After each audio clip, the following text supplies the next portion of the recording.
पृथ्वी पर्यटन करी ग्रीष्म काल वनाग्नि झास दे मुक्ति लाभ कले। परे परे तांकर भ्राता एवं तांकर पुत्र राजा हेले। सर्जाति नामक मनुक पुत्र अंगिरा द्वारा यज्ञानुष्ठान कराई सुकन्या नामनी अनुपमा कन्या लाभ कले। सुकन्या पिता आनंदरे वनरे भ्रमण करुवा बेले च्यवन ऋषि को जोगावस्था भेटिले।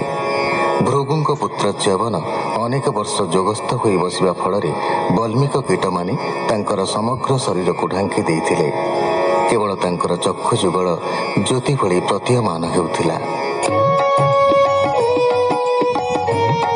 सुकौवाच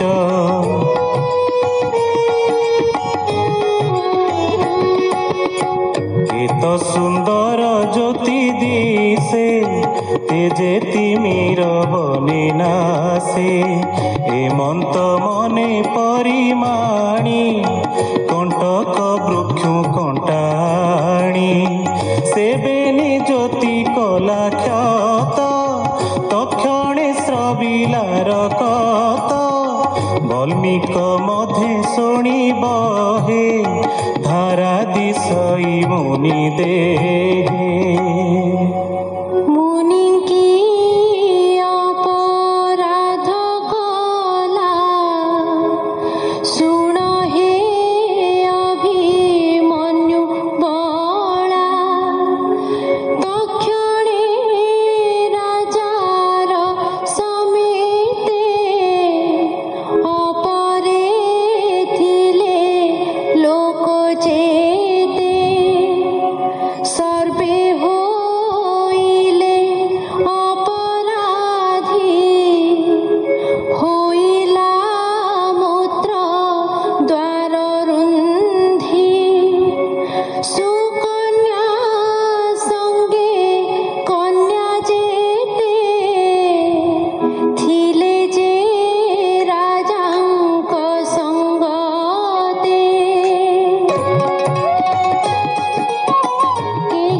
से कर्म बळे टीए व्याधि रहिला मूत्र द्वार रुंधी। सर्वे मरिबा एहि क्षणी सुकन्या कहे ताहा शुणी। भूतात बल्मीक ज्योति जुगल देखि खरे। अद्भुत प्राय मुहिमणि कंटक वृक्ष कंटाणी। भेदिली से ज्योति अद्भुत तक्षणे स्रविलार कत। ता शुणी नृपति बेगे मिलिला बल्मीकर आगे। संभ्रमे बेनिकर जोड़ी कहे बल्मीक तले पड़ी भोकीट बल्मीक तो देह रुधिर बहे किंपा कह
जवन ऋषि नाम मोर मुए अरण्ये तप करी चिंतई प्रभु नर हरि आसने बसिली निश्चल हेमंते गला केते काल बल्मीक कीट मो शरीरे मांस रुधिर भक्षी करे मृत्तिका मोहर उपरे मुखे आच्छादी निरंतरे देह भक्षिले स्वादुर से केवल अस्थिर हे शेषे एमंत मुनि मुख शुणी चरणे पड़ी रूपमणि धरिण मुनिक चरण बोलई कर परित्राण तेजे सुकन्या मधुलाणी केहे तोहर घराणी सत्य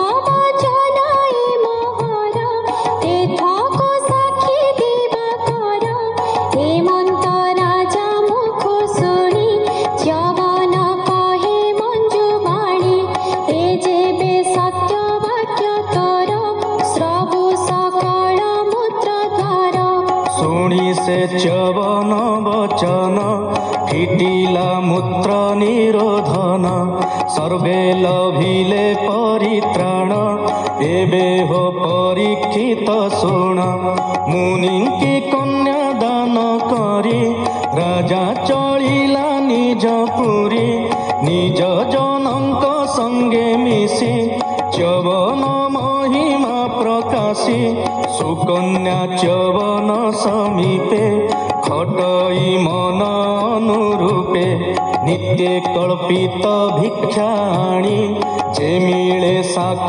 कंद पाणी हेमंते शुणनु खबर विधाता बल बलियार हेमंते केते काल गला सुकन्या रज प्रकाशिला से दिन प्रभातर काले अश्विनी कुमारे मिलिले मुनिंकी नमस्कार करी बसिले आसन आवरी जवन उठी मन तोषे अश्विनी कुमारଙ୍କ पासे पाद्यार्घ्ये चरण पूजिले अनेक स्तुति वाक्य कले।